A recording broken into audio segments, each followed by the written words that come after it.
created in the very beginning of the earth, which is in heaven. Give us this day our daily bread, and forgive us our trespasses, as we Against us forgive and those the temptation, but deliver us from evil. Amen. Good morning. Hindi alam kung ano ang tungkol sa gender and development. For sure, yung iba din, iilan lang ang nakakaalam ano bang itsura nitong plano at dokumento nito. Actually, ito po yung pinakamasalimuot. Ano po? Pagdating po sa pagpaplano.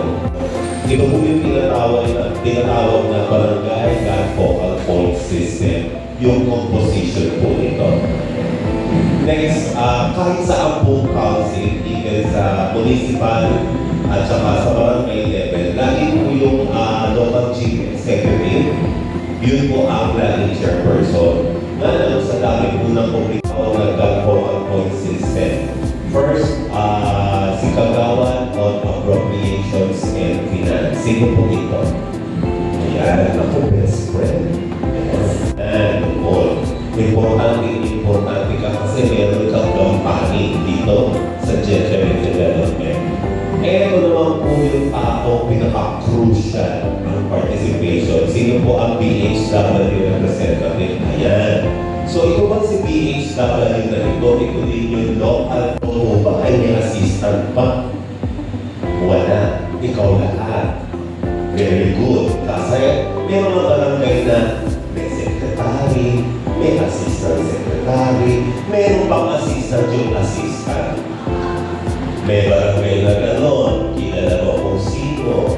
Ito pong mga sekretary nito, papalit-palit. Pagka hindi na gustuhan ng punong barangay, wala bang takupon, papalitan na. Kaya hindi po gano'n yun.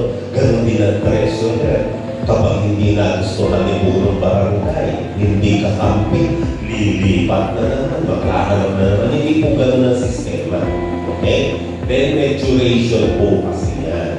Okay? So, crucial po ang part ng ating secretary. Okay? Next, ito na po yung kung ano po yung mga changes na yun, mamaya po makikita po ninyo. So, ito po plano ito, so it's hard copy, madaling system, or ang gender and development. Dapat alam nyo, dapat present kayo. Why? Kasi po, kayo po ang magsasabi sa punong barangay o doon sa God Focal. Kayo po ang magsasabi na parang may lapses tayo. Or, meron pong patawag sa munisipyo na kung ano man tungkol po, well, kahit saan, huwag po kayong papayag na wala po kayong kahit na certificate of attendance. Importante po yan. So, iba-iba po yan. Certificate of attendance, certificate of appreciation, recognition, participation. Pero ang pinakamaganda po para sa amin ay yung certificate of training. So ito po binibigay, ang ibibigay po namin mamaya sa inyo ay certificate of training.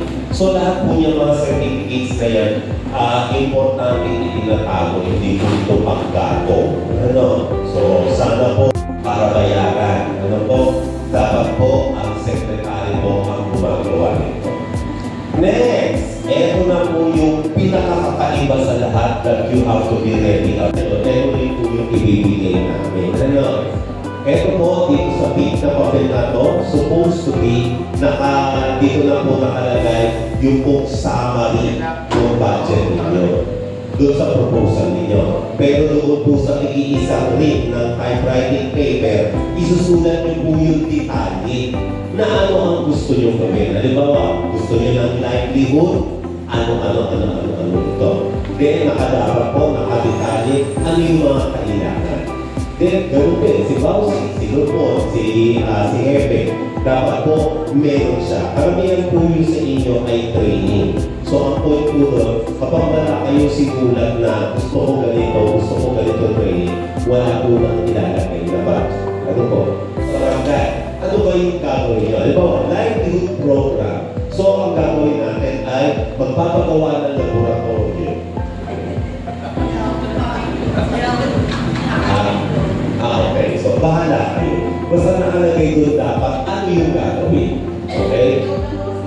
Ano yung idea nyo na dapat gawin. Then, dapat 1 week before before, 1 week before, nakuha nyo na kung sino yung trainer, sino yung magtuturo. Dapat nakausap nyo na dahil hihingin nyo sa kanya, gagawa si Tres ng assistant ng MOA or Memorandum of Agreement. Kontrata po ito.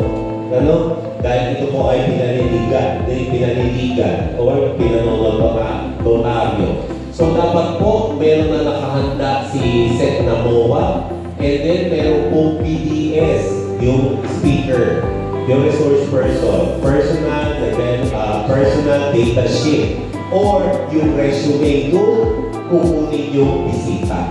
Then, kailangan po meron siyang Xerox copy ng valid ID at yung team number. Then, para po sa liquidation interest, dapat po meron pong pictures. So, paano po? 3 picture lang po ang kailangan kung ano man. Dapat ang kuha po ni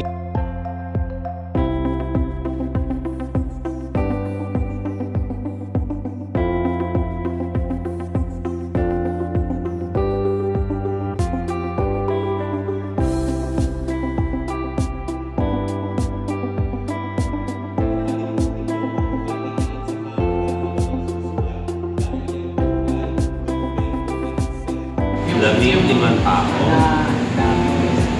15 BPS po na ang pagkain sa loob ng isang araw ay 200. So, equal. Training at saka God-related laws. Okay.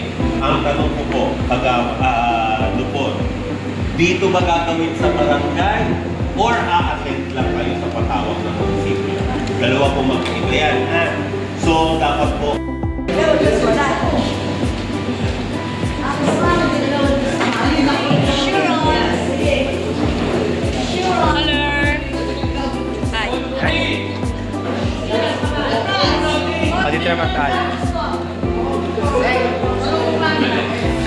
Picture ba? Sakto. Sama picture. Sama picture. Ready, 1. Sabi ng kanina. Oh, nanay. Ready, 1. 1. Isa pa. 1, 2, 3. Ay, nakating. Hindi, may...